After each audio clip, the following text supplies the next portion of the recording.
Hey everybody, welcome back to Suck Less Saturday. I am your host, Neil. Here with me is my beautiful bride, Stephanie, the CEO of Active Self-Protection. Some folks call her the boss, and they're the ones that live happier lives, so...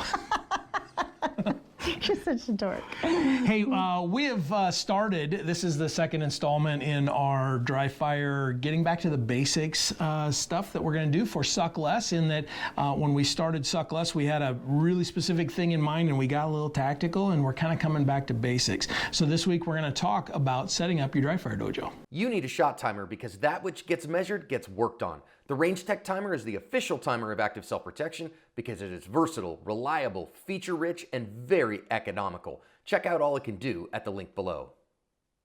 Last week we talked about safety. Right, which is something we're both super passionate about, and the consequences are so high to getting it wrong, and it's actually pretty easy to put a little time and thought into getting it right. Yep. So we went over that, maybe ad nauseum, but I hope we had you guys along because it is really important. Yep. As we talked about, there's a high percentage of people in our dry fire group that are higher than I'm comfortable with. I would love to have that, you know, this tiny, minuscule, way, way, way less than 0.001%, but it's not that. And every one of them was pretty high consequence. So. Yeah. And so this week what we want to talk about is setting it up and doing this safely and finding a place in your home that you can do your daily work, your weekly work, whatever version of dry fire you do, and do it as safely as possible with and mitigate as much risk as you possibly can. And so the first thing I want to talk about is the tools that we use. Most folks use their carry gun that they carry all day, every day for their dry fire. Some folks have a specific thing set up. They may use a SIRT pistol. Some folks even use some airsoft stuff that they've set up. And and the bougie folks have a exact replica of their dry fire or their regular carry gun that they use in dry fire. I don't have that yet. We need more sponsors before I can afford that.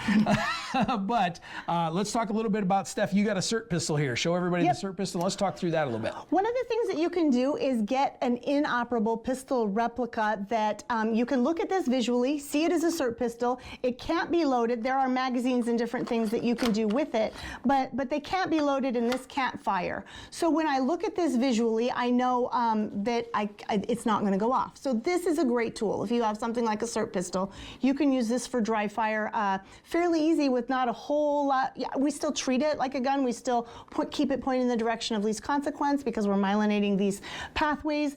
But you can look at this visually and see that it can't go off. There's other ways to do that with a live gun as well. You want to show that? We also use the barrel block, and this is what I recommend for most folks, because most folks are going to use their carry gun with a barrel block. We don't have we have a friendship relationship with the folks at Barrel Block. We do not. These are not a sponsor of ours or anything. He gave me one of these once at a show once, and we've bought a few over the years. There is a coupon code where you get like 15% off that he does for Ask Folks. We get nothing out of it but a good night's sleep. You've heard me say that before probably. But the way that these things work is there's this piece, and I've already trimmed this. They come a little bit longer, but this and there's some little things that go into your mags there. They're mag blocks so that your trigger can reset. But if you check this out, these things are bendable, and I'm going to go ahead and I'm just going to step behind you. There you go. I'm going to clear this bad boy. We cleared that before we went. Man, I need to clean my gun. This is disgusting. All right, so the way that this thing works is it just literally slides in.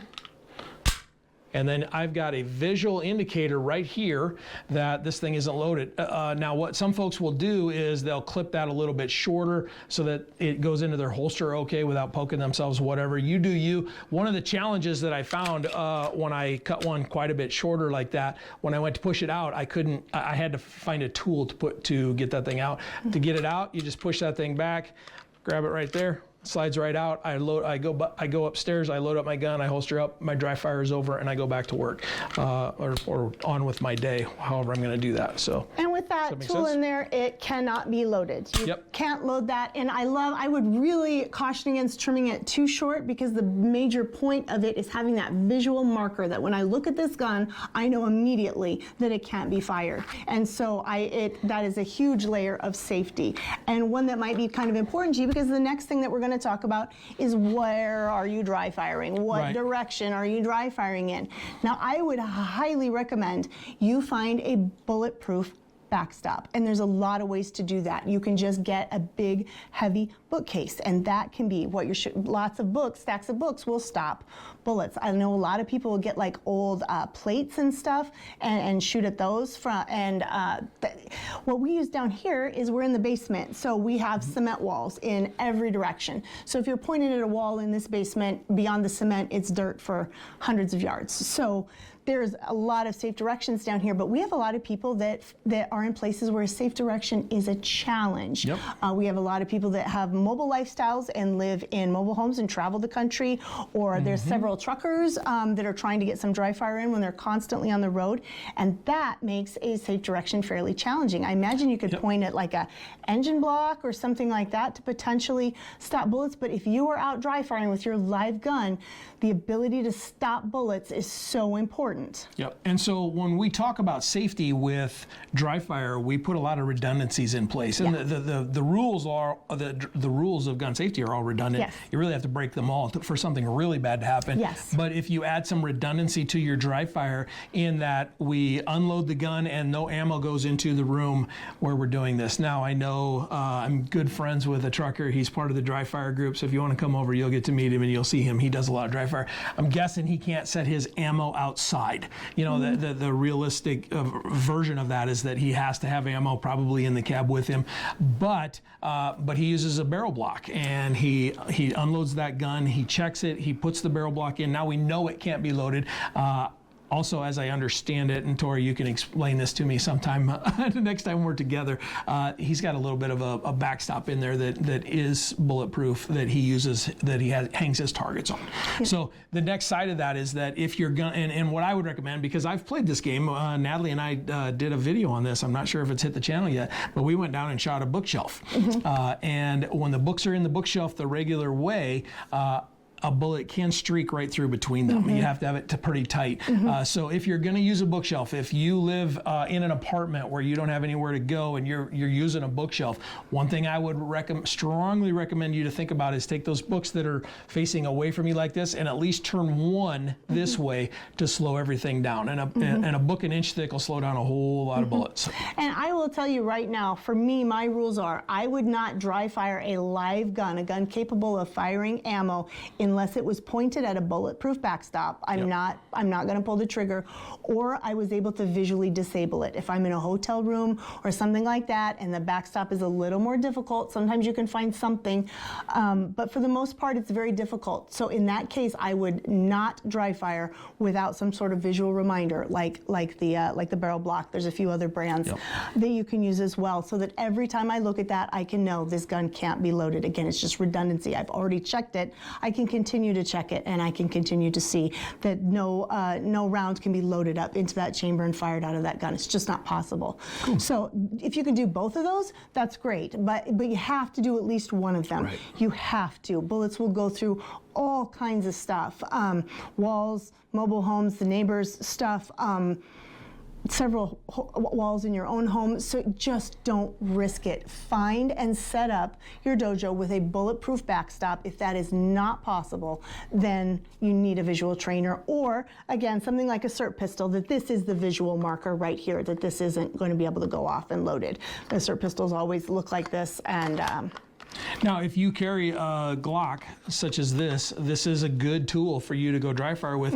One thing that a lot of folks like to be able to do is dry fire with their trigger. And this trigger and my trigger are not the same, so therefore I don't use this for a whole lot of dry fire. I do use it from time to time. It's got a laser that shoots out at the wall, so I get an indicator of where I'm at, and I can see how things are working as I'm pulling my trigger. You've got to be brutally honest with yourself in dry fire, so that's a whole nother lesson. We'll talk about that later. indicator, but as far as the safety goes, this is a great option. There's other options out there. There's the Cool Fire Trainer that you take some guts out of your gun, put theirs in, and then you actually get some recoil with your trigger. That's an option that's out there. Some of their guys are in the dry fire group as well, so you can come in and chat about that. There's like anything, there's pros and cons. You have to take your gun apart. They're not the cheapest thing on the planet, but they're kind of a cool tool. I've got one I like. You like the one that I use. But for the most part, I think we can get a lot of our work done with our regular gun with a visual indicator in it that it's safe. Just build that redundancy, just like what you're talking about, so that regardless of what happens, so you've checked it and it's empty, but if something goes wrong and the gun goes off, it's not going to hurt anyone. It's not going to kill anyone. There's not going to be felony charges. There's not going to be, all kinds of things that can happen because you've built this redundancy. God forbid the gun goes off at all, but if it does, it hits a cement wall right here. Yep. So that is what you need to build, and that is your assignment for the next week. How is your dry fire dojo set up? Do you have a bulletproof backstop? If not, what can you do? If you need ideas, come to our dry fire group and let's talk about it. This is, again, something I am super passionate about, and there's a lot of people that learned the hard way that I'm sure would be happy to tell you why it's important. To avoid that. So can you find a bulletproof backstop suitable for dry fire in your home?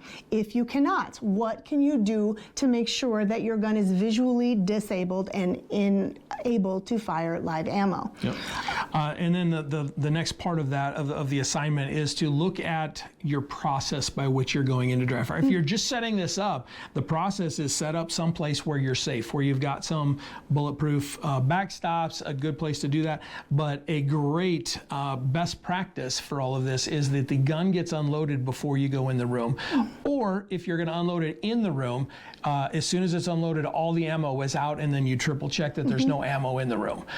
So I've got a safe place upstairs where I can unload my gun, get all the ammo out of it, and then I just don't bring ammo down here. So there's no ammo that ever comes into this room. I do a sweep of it every now and again, but for the most part, this is kind of an open area. There's nowhere to put ammo. And then I verbally say, hey, I'm going to go dry fire. And if I say that out loud to myself, now I know that, hey, this is dry fire, I'm not going live. And then when I'm done, hey, I'm done dry firing. Because what happens in a lot of cases is folks will do their dry fire in a room with ammo in it. They will, now this is a big piece of hard plastic and a training gun here, but assume that this had ammo in it and this was a live gun. They will do all their pew pew pew dry fire stuff, everything's all done and they're happy. They'll load this thing up and then their phone will ring, or their spouse will walk in, or somebody knocks on the door and their mind immediately goes from dry fire to whatever else is going on. Then they go over, they pick up their gun, and then they pull the trigger. And one person in the dry fire group was unfortunate enough that he literally shot a hole right through his hand that way. So verbally saying dry fire is over, I am done dry firing, it tells your brain, tells your body, tells everything about you to react that, hey, this is a live gun again. It's time to put that thing away. Let's get it in a holster before we go answer the door, before we pick up the phone.